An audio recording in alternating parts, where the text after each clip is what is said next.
함께 보실 말씀 누가복음 4장 18절부터 19절까지.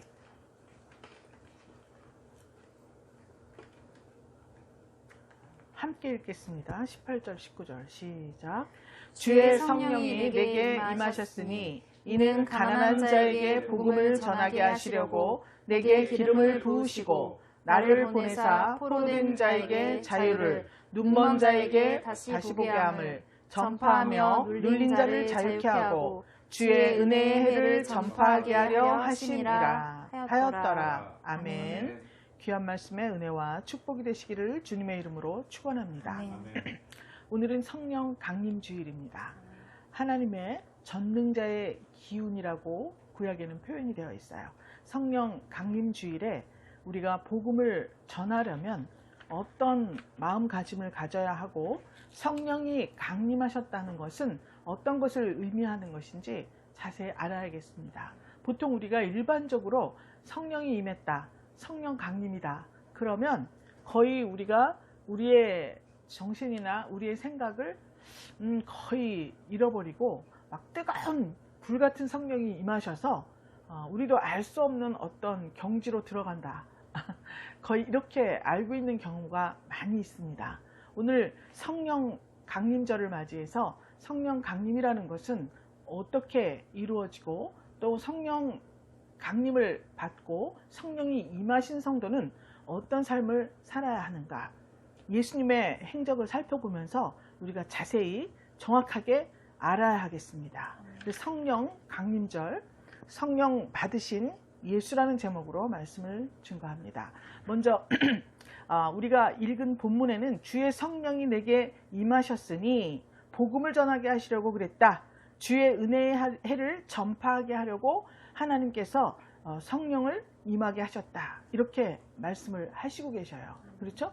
그러면 예수님께서 성령을 받기까지 어떤 과정을 거쳤는지 우리가 한번 봐야 되겠죠? 우리 3장으로 한번 넘어가 볼까요? 누가복음 3장 21절 22절에 보면 세례 요한에게 나아가서 백성이 다 세례를 받는 장면이 나옵니다. 21절에 백성이 다 세례를 받을세 예수도 세례를 받으시고 그랬죠? 세례를 받으시니까 받고 나서 기도하실 때 하늘이 열렸다 그랬습니다. 아멘. 그렇다 그러면 여러분들도 다 세례 받으셨죠? 아멘. 세례를 받았는데 그때 하늘이 열리고 성령이 임하시는 체험을 하셨어요? 기억이 안 나요. 하도 오래전에 세례를 받았습니다. 그리고 보통 세례를 받을 때에는 거의 새신자예요.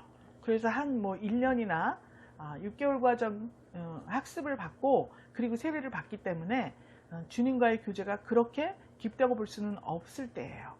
그리고 이제 여러분들은 전부 신앙생활이 20-30년 넘으신 분들이기 때문에 또 그렇지 않다 해도 세례 받았을 때의 기억을 거의 할 수 없습니다. 이 세례라고 하는 것은 우리가 지금 우리 성도로 말하자면 그리스도와 연합이에요. 그래서 세례를 받을 때 저는 순복음 교회를 출석할 때 세례를 받았어요. 그래서 저쪽 적성 쪽으로 이렇게 가다 보면은 시냇가 계곡이 있습니다.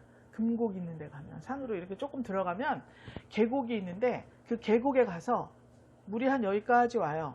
그래서 서서 이렇게 기도를 받고 물속으로 담가요.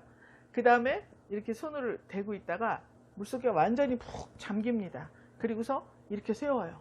그리고 이제 기도를 해주시는데 그것이 무엇을 상징하느냐, 예수님과 함께 죽고 예수님과 함께 부활했다, 이런 의미로 세례를 받으면서 그리스도와 연합이다 오늘부터.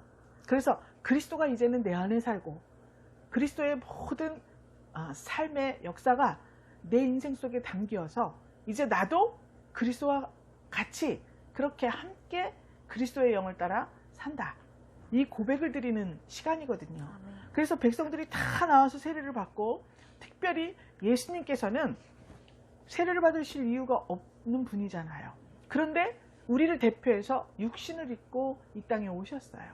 그렇기 때문에 우리가 해야 할 모든 과정들을 예수님이 친히 다 보이셨습니다.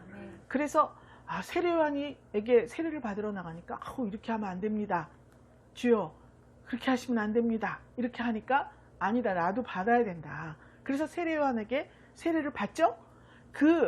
이렇게 받으면서 우리 예수님은 예수님의 일생을 생각하셨을 것입니다. 내가 육신을 입고 이 땅에 와서 아버지께서 나를 보내신 목적을 이루기 위해서 십자가에 이렇게 죽을 것이다. 그리고 주님께서 죽을 이유가 없는 내가 죽으셨으니까 아버지께서 나를 다시 살리실 것이다. 그래서 본인의 십자가 죽음과 부활, 이것에 대해서 생각하시면서 기도를 하셨겠죠? 그랬더니 그때 하늘이 열렸다 그랬습니다. 이렇게 세례받을 때 기도하고 하늘이 열려서 성령이 임하셨기 때문에 나중에 십자가 지러 가실 때 겟세마네에서 막 열심히 땀방울이 핏방울이 되도록 그렇게 기도하실 때 예수님은 피를 흘리실 수가 있었던 거예요. 그래서 먼저 우리가 성령을 받기 위해서는 세례를 받아야 된다. 즉 성도가 성령을 받기 위해서 세례를 받는 장면은 뭐냐? 그리스도 안에서 내가 죽어야 되는 거예요. 아멘. 나의 모든 보암직, 먹음직, 또 탐스럽기도 한 이 모든 것들을 내가 안에 사모하는 마음들이 있지 않습니까? 이것을 전부 십자가 밑에 묻어야 돼요. 아멘. 죽어야 돼요. 그리고 새롭게 태어나는 것입니다. 성령으로. 그래서 성령으로 거듭난다는 우리가 표현을 많이 하죠. 그래서 먼저 예수님이 세례를 받으셨습니다. 그러면서 성령을 받고 성령이 형체로 비둘기같이 그의 위에 강림하시더니 그랬죠? 22절에 나옵니다. 성령이 형체가 있습니까? 영은 형체가 없어요. 그런데 이날은 특별히 형체로 비둘기같이 그의 위에 강림하셨다. 그렇게 표현이 되어 있습니다. 그리고 하늘에서 소리가 났어요. 여러분 하늘에서 나는 소리 들어보셨어요? 못 들어봤습니다. 그런데 형체로 비둘기같이 강림하시고 또 하늘에서 소리가 들렸어요. 그러면서 너는 내 사랑하는 아들이라 내가 너를 기뻐하노라. 이런 음성을 들으신 거예요. 예수님이. 그러니까 성도가 예수 안에서 죽고 성령으로 거듭났을 때 이런 역사가 나타나는 것입니다. 그래서 하나님께서 내가 너를 기뻐하더라 이런 음성은 못 들었다 하더라도 모든 내 주위의 환경이나 내 모든 상황들이 나를 기뻐하는 이런 환경이 나에게 펼쳐지게 되는 거예요. 아멘. 그래서 꼭 이대로 비둘기가 막 이렇게 내려오고 막 소리가 나고 이러는 게 아니라는 걸 이제 이 정도 됐으면 아실 텐데요. 이런 것들을 우리에게 적용시켜서 생각을 할 때 그렇게 보시면 된다는 거예요. 그렇게 성령을 받고 하나님이 음성도 들려주시고 형체로 그렇게 강림을 하셨잖아요. 그럼 그 다음에 바로 우리 4장, 5장에 나오는 귀신 들린 사람을 고치고 막 제자를 모으고 분등병자를 고치고 이렇게 나가야 되는 걸로 우리가 알고 있지 않습니까? 그런데 23절에 뭐가 나오죠? 거기 작은 제목이 있죠? 예수의 세계라고 나오지 않습니까? 네. 23절에 3장. 그런데 여기 보니까 예수께서 가르치심을 시작하실 때 30세쯤 되시니라 그랬죠? 네. 그러면서 이 족보가 나와요. 족보가. 누가복음의 족보가. 마태복음에서는 예수 그리스도 아브라함의 세계라 그래서 저 조상 때부터 내려오죠. 근데 여기서는 예수로부터 올라가요. 그런 족보를 기록해 놓으셨습니다. 그런데 23절 첫 절에 보니까 가르치심을 시작할 때에 그랬습니다. 그러니까 예수님께서는 성령을 받으시고 가르치셨어요. 회당에서. 그렇죠? 왜 그러셨을까요? 성령의 가장 중요한 사역이 뭐냐면 가르치시는 거예요. 왜 성령의 사역이 가르치심인가? 성령께서 이 몸을 쪼개고 그 속에서 나오는 물과 피가 있었습니다. 그 피, 즉 찔러야 나와요. 피는. 그래서 이 문자, 기록된 문자로 된 성경, 이 속에 감추어진 진리를 성령께서 열어서 보여주시는 거예요. 이 당시에 얼마나 성경 선생들이 많았습니까? 회당에서 주일날 되면 다 모아놓고 율법사들이 있죠. 대제사장 서기관들이 다 가르치죠. 엄청나게 많았습니다. 가르치는 사람들이. 그런데 예수님께서 첫 번째 하신 일이 가르치신 일이에요. 성령을 받고. 왜 그랬을까요? 이전과는 다른 가르침이기 때문에 그렇습니다. 아멘. 그래서 사람들이 아는 대로 그랬어요. 요셉의 아들이니 요셉의 이상은 헬리오 그러면서 쭉 올라가서 맨 38절에 보니까 3장 38절에 보니까 그 이상은 에노스, 그 이상은 셋, 그 이상은 아담, 그 이상은 하나님이시니라 이렇게 나옵니다. 아멘. 마태복음 족보에는 아브라함부터 나오잖아요. 여기에서는 거꾸로 올라가서 하나님까지 올라갑니다. 왜 하나님까지 올라가는 족보를 기록을 해놓았을까요? 예수님께서 가르치셔요. 성령께서 열어 보여주신 성경 말씀을 가르쳐 주시는데 그 가르치심의 원천이 어디냐면 하나님이시라는 거예요. 아멘. 이 사실을 주지해야 가르치는 사람도 자기가 영광을 받지 않습니다. 아멘. 그렇죠? 그래서 쭉쭉쭉 올라가니까 이 계보가 있어요. 족보가 있습니다. 그 족보가 뭐냐면 하나님이신 거예요. 끝에가 하나님이 약속하신 그분, 하나님이 약속하신 예수님, 하나님이 약속하신 메시아잖아요.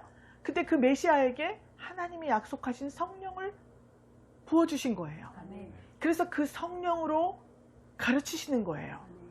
그러니까 이 모든 것들이 어디로부터 온 것이죠? 하나님으로부터 온 것입니다. 아멘. 그리고 하나님께서 약속하신 것으로부터 온 거예요. 아멘. 그것을 가르치시는 겁니다. 그래서 이것을 사역을 시작하기 전에 먼저 이 족보를 적어 놓은 거예요. 여러분 아시겠죠? 아멘. 이것을 빼놓고 이것을 뒤로 싹 빼놓고 먼저 성령을 받아서 막 뜨겁다, 은사가 막 임했다, 막 이렇게 하니까 그 사역을 막 시작했잖아요. 그러니까 자기 자신이 영광을 받는 사람들이 부지기수로 많았다는 것입니다. 그래서 하나님이시라는 것을 알았으면 그 세력들은 다 영원히 가야 돼요. 근데 다 입을 가진 성도들이나 또 목회자들이나 모든 우리 교회 안에 있는 분들이 말씀하시기를 이제 이전과 같은 그런 부흥의 시대가 냉랭해졌다.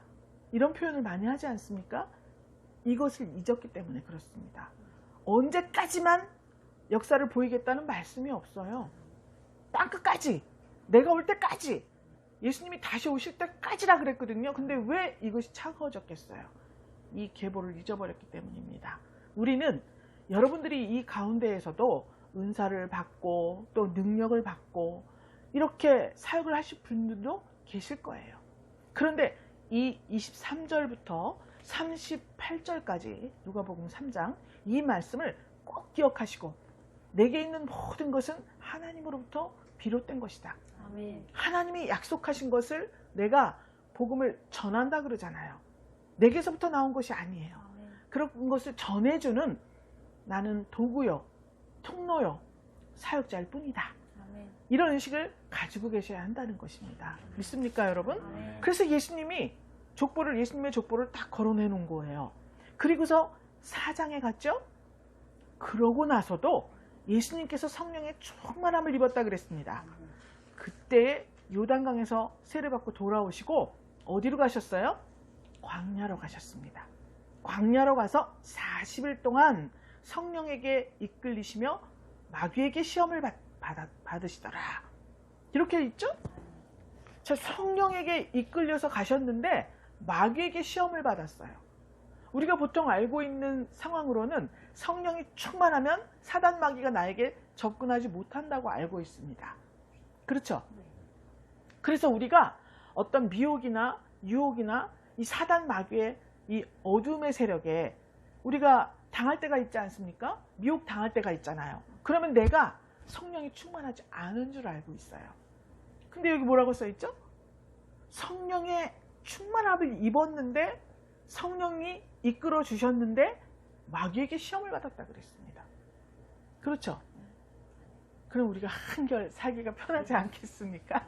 우리는 성령 충만을 받으면 거룩하고 사단 마귀는 접근도 못하고 아주 접근한다 할지라도 소리 한번 지르면 다 물러가고 이러는 줄 알았잖아요. 그런데 우리의 육신을 가진 우리의 모델이신 예수님께서 보니까 성령 충만을 입으셨는데 마귀에게 시험을 받은 거예요. 그러니까 여러분들의 일상생활 속에서 마귀의 시험은 항상 어떻게 된다는 거죠? 계속된다는 거예요. 우리가 알 수 없는 환경이 막 닥쳐오는 거예요. 막 건축을 시작하면 우리 아는 분인데요. 누가 전화가 와서 만나자 그러면서 내가 건축하려는 돈을 다 주겠다. 만나자. 막 이런 전화가 온대요. 그런데 또 말씀이 충만하신 그때 강도사님이셨는데 좀 오래된 이야기인데요. 안 나가셨대요. 사단 마귀의 미혹이다. 그 돈을 다 주고 나에게 강도사인데 왜 교회를 지어주겠냐. 이제 맞는 건지 틀리는 건지는 모르겠어요. 그런데 비스무리한 그러한 사례들이 막 온다는 거예요. 그래서 무슨 일을 시작했는데 이분은 이런 일을 좀 하시고 저분은 저런 일을 좀 하시고 이분은 이런 일을 좀 하셔야겠다. 기도하고 받아서 우리가 나누었어요. 그런데 그때부터 전문가들이 막 나타나서 도와주겠다고 하는 거예요. 이게 다 시험이에요. 미혹이고 유혹이에요. 하나님이 보내셨을 수도 있습니다. 이 분별을 잘해야 돼요. 그래서 성령의 충만함을 받았다고 해서 우리의 생활이 순적하고 평탄하고 아무 일도 안 일어나고 쑥쑥 잘 되기만 하는 것이 아니라는 것을 알아야 돼요. 믿습니까? 네, 그래서 마귀에게 시험을 받으시는데 우리가 늘 알던 이야기들이에요. 무슨 시험을 받으셨냐면 먹음직스러운 떡, 돌을 탁 들더니 사단 마귀가 야, 이 돌들에게 명화에서 떡덩이가 되게 하라. 만약 네가 진짜 하나님의 아들이면 이렇게 미혹을 하죠. 그러니까 예수님이 하나님의 아들이에요, 아니에요? 아들이에요. 하나님의 아들이잖아요. 근데 하나님의 아들이 여기 오셨지만 누구의 뜻을 행하러 오신 거죠? 하나님의 뜻을 행하러 오신 거예요. 하나님의 아들이라고 해서 여기 와서 영광을 받고 하나님의 아들 보좌에 앉으신 것 같이 이 세상을 전부 통치하시고 막 그렇게 하시려는 것이 아니라 육신을 가진 인간이 어떻게 살아야 된다는 것을 보이시려고 오신 거잖아요. 그러니까 이때 내가 하나님의 아들은 맞지만 지금 하나님의 아들이라는 표를 어떤 그냥 이상한 이적과 기사를 막 되는데 안 되는데다 막 행하면서 그걸 보일 이유가 없는 거잖아요. 우리가 딱 생각해봐도 아는 거 아니에요? 아니 돌멩이를 들어서 왜 떡을 만들어요? 이 땅에 떡이 많은데. 그렇지 않습니까? 만약에 하나님의 아들이 여기서 그래? 야 내가 아들 맞아. 돌로 떡덩이가 될지어다 떡이 돼버렸어요. 그럼 우리는 어떻게 해야 되죠? 쌀을 살 필요가 없어. 농사 지을 필요가 없어요. 그렇지 않습니까? 아니 물을 갖다 놓고 야 우유가 될지어다. 돌을 갖다 놓고 야 빵이 될지어다 밥이 될지어다 해야지. 안 그렇습니까? 그 첫 번째 사역이 이거예요. 육신을 입었기 때문에 하나님께서 이 세상을 창조하시면서 만들어 놓은 모든 피조 세계 속에서 먹을 것을 구하고 그리고 우리 영이 살기 위해서는 뭐라고 말씀하셨어요? 사람이 떡으로만 살 것이 아니라 하였느니라 말씀하셨습니다. 그러니까 떡으로도 어떻게 된다는 거예요? 산다는 거잖아요. 그죠? 사람이 떡으로만 그러니까 떡으로도 산다. 그러나 그 떡으로만 사는 것이 아니라 하나님의 말씀으로 사는 것이라고 다른 성경에 나와 있습니다. 하나님께서 우리를 먹고 살게 하기 위해서 육체를 보존하기 위해서 떡을 먹고 살게 만들어 놓으셨습니다. 그런데 그 떡을 만드는 것은 창세기에서 타락했잖아요. 하나님께서 다 먹을 것을 두셨지만 우리가 하나님을 거역하고 에덴에서 쫓겨났습니다. 타락을 함으로써 우리가 땀 흘리고 일하고 노력해서 우리 먹을 것을 장만해서 먹어야 되는 거예요. 이것이 인간 세상이거든요. 그래서 떡으로만 산다. 즉 먹을 것을 구하기 위해서 우리가 애를 써서 일을 해야 되는 겁니다. 그래서 우리 분이엘 권속들은 하나도 노는 사람이 없어요. 전부 열심히 직장에 나가서 일을 하고 남의 돈 알기를 돌같이 알고 내가 땀 흘려서 일한 것만 취하고 누리겠다. 그리고 하나님께서 또 상으로 주시고 이런 것들은 내가 누리지만 절대로 공짜는 내가 바라지 않는다. 공짜를 바라지 않는 마음이 있고 내가 땀 흘려 일해야 된다는 마음이 있으니까 물론 이 교회 안에 사기꾼 도둑놈은 없겠죠?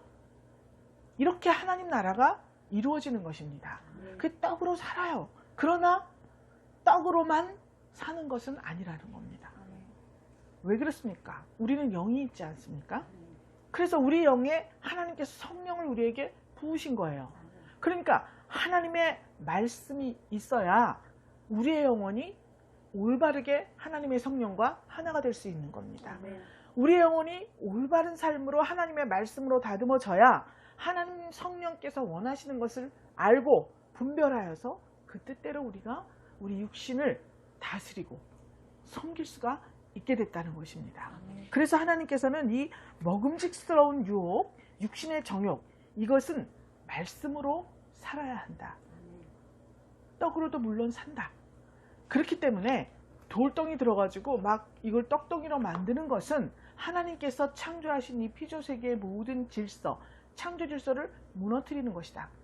이 말씀을 하고 계신 거예요. 그래서 사단 마귀가 미혹을 했죠. 그럼 우리 이런 세상 속에서 물론 우리가 뭐 돌 갖다가 떡이 되라 먹는 것도 되는 거지만 요즘 세상에 비유해서 본다면 내 노력의 산물이 아닌 것, 이것을 내 것으로 삼으려는 거잖아요. 아니 요새 젊은이들이 뭐 주식에 무슨 코인에 뭐 난리가 났지 않습니까? 이런 모든 것들이 이 먹음직 육신의 정욕, 이것이 너무 과하게 된 거예요. 과하게 표현된 것입니다. 그래서 내가 먹을 것을 내가 땀 흘려 일하고 내가 주고 더불어 하나님이 선물로 주신 거 받고 이렇게 사는 중심이 아니라 무언가 남의 것을 가져오고 하나가 있는데 이것을 막 터트려야 돼요. 그러니까 막 땅 투기도 하고 무슨 투기도 하고 이런 세태가 된다는 거예요. 그렇기 때문에 그런 것은 예수님께서 어떻게 하셨습니까? 단호하게 거절하셨습니다. 그랬기 때문에 우리도 그렇게 해야 하는 것이에요. 자, 됐죠? 육신의 정욕은 됐습니다. 그 다음에 마귀가 또 끈질겨요. 한 가지만 해결하면 되는 일이 아닙니다. 끊임없이 이 방면 저 방면으로 우리를 미혹해요. 예수를 이끌고 올라갔다 그랬습니다. 그래서 순식간에 천하만국을 보여줬다 그랬습니다. 사람은 얼마나 올라가는 걸 좋아하는지 몰라요. 아니 평직원이었다가 과장님 됐다. 과장님 명패를 막 찍고 명함을 찍어서 우리가 막 축하해주고 하지 않습니까? 그런데 단번에 꼭대기로 올라가 데리고 단번에 마귀가 그래서 순식간에 올라가서 천하만국을 딱 다 보여준 거예요. 여러분 산 중턱까지 오면 중턱에서 볼 수 있는 것만 보죠. 꼭대기에 순식간에 확 올라간 거예요. 초고속 승진을 한 거죠. 그래서 쭉 보여주면서 6절에 보니까 이 모든 권세와 그 영광을 내가 너한테 주겠다. 이것은 내게 넘겨준 것이므로 나의 원하는 자에게 주노라. 누가 넘겨줬어요? 하나님께서 마귀에게 넘겨준 거예요. 이 세상의 공중 권세를 사단 마귀에게 주었습니다. 그래서 그 세상 안에서 일어나고 있는 모든 것들은 사단 마귀가 자기가 원하는 사람한테 줄 수 있어요. 그래서 지나가는 거지라도 내가 원하면 사단 마귀가 원하면 불러다가 당장 뭘 시킬 수 있어요.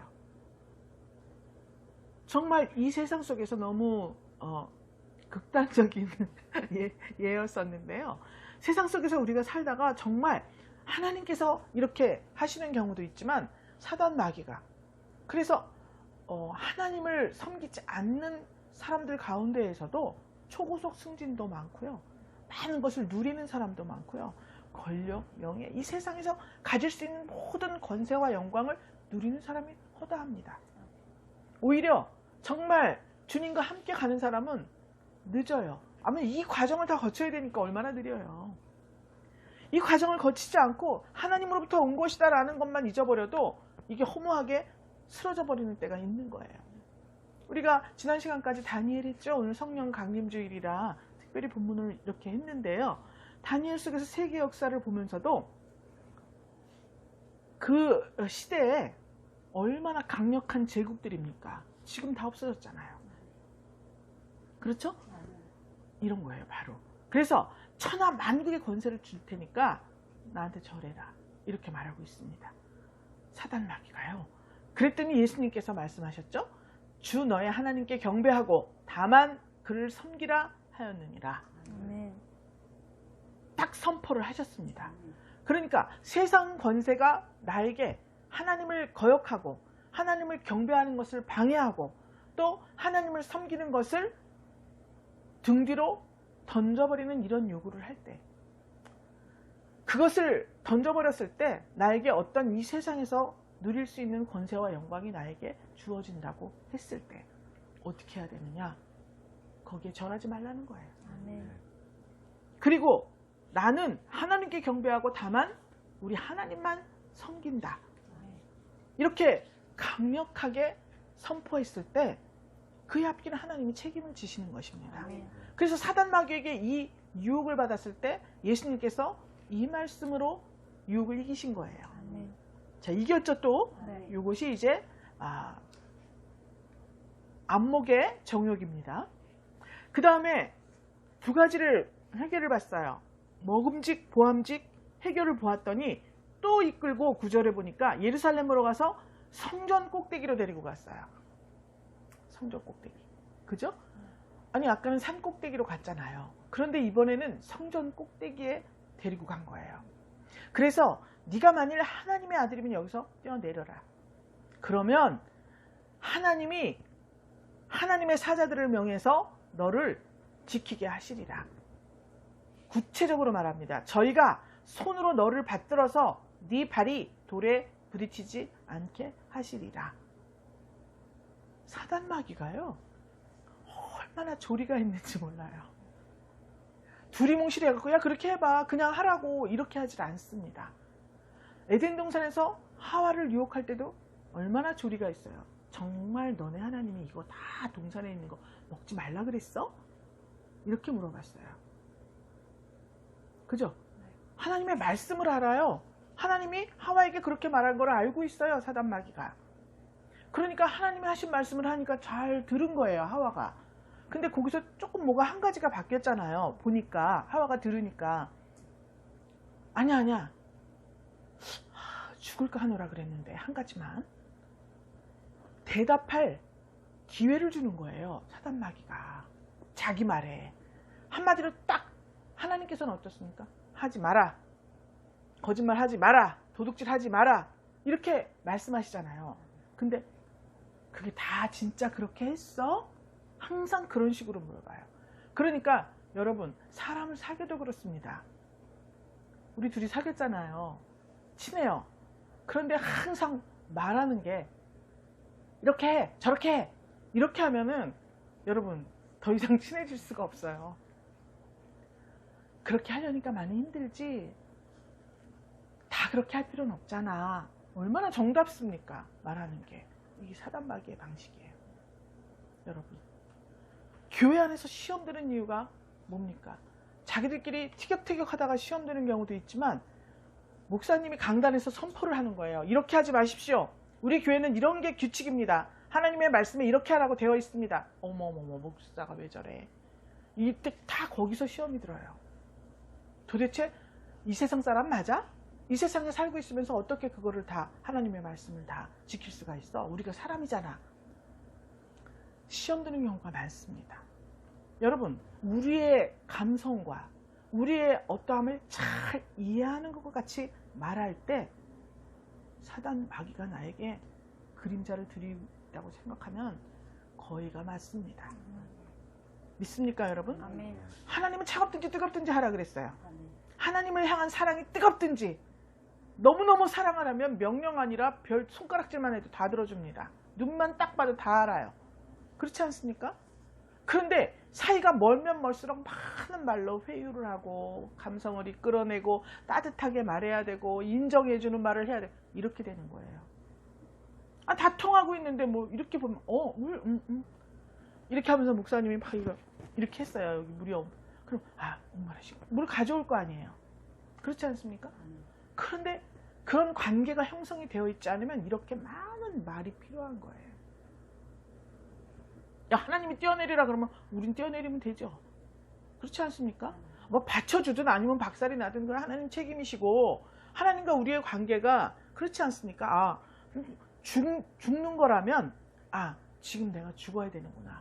죽는 사람 입장에서 생각할 때 이 세상이 엄청 복잡해지겠구나. 날 먼저 데려가시는구나.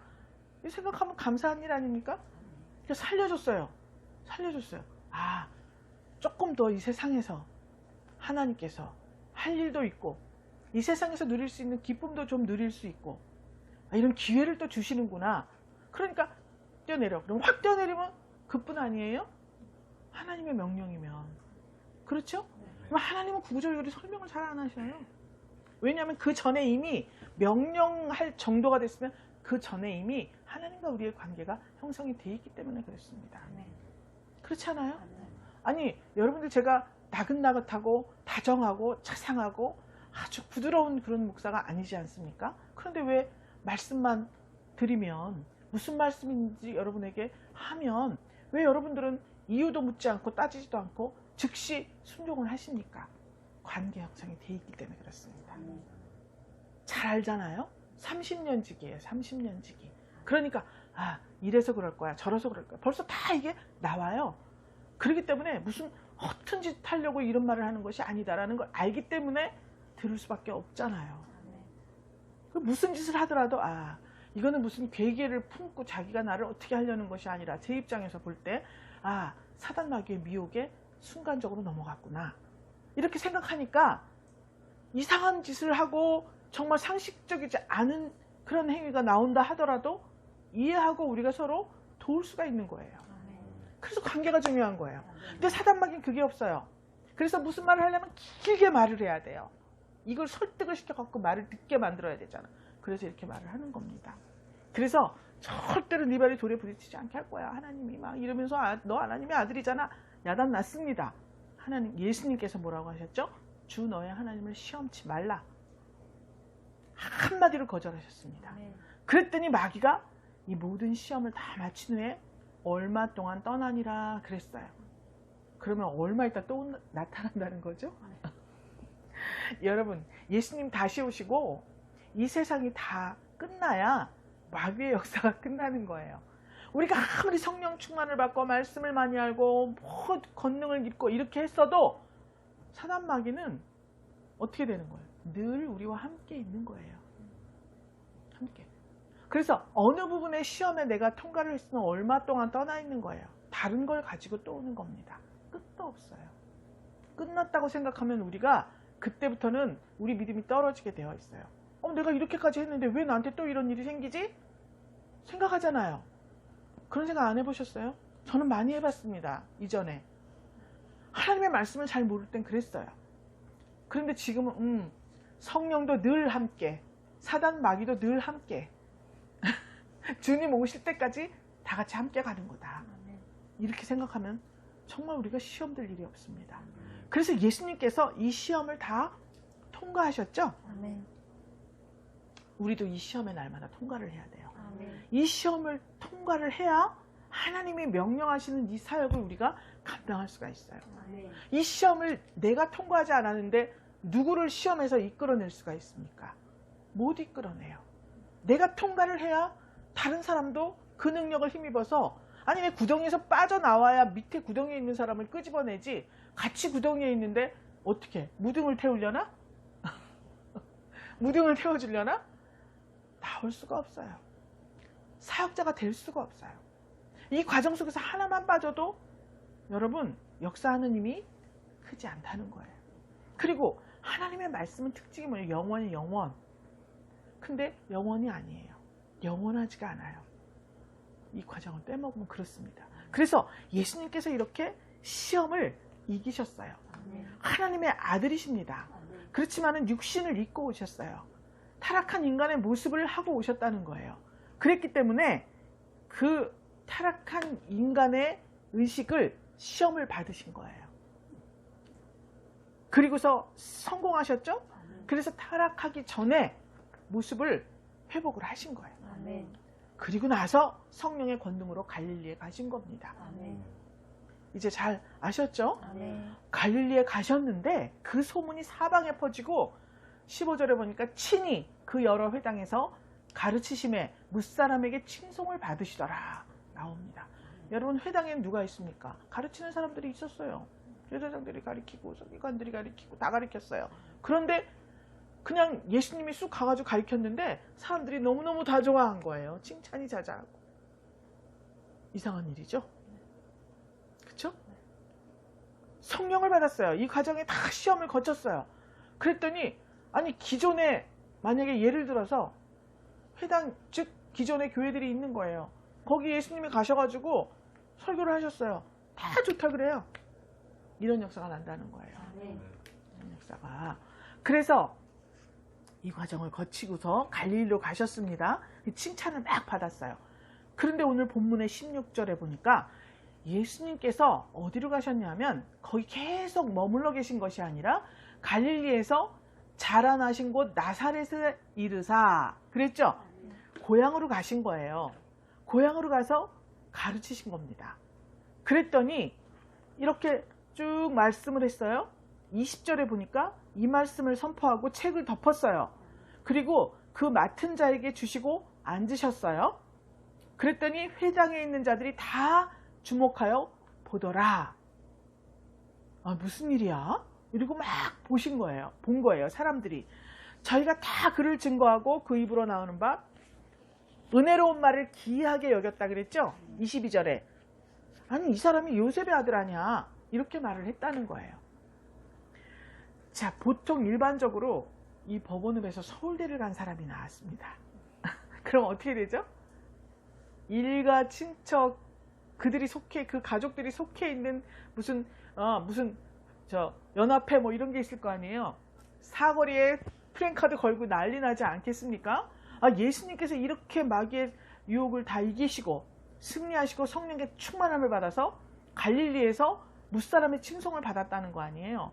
그러니까 갈릴리에서 유명한 사람이 되신 거예요. 그리고 고향에 딱 왔으면 어떻게 해야 됩니까?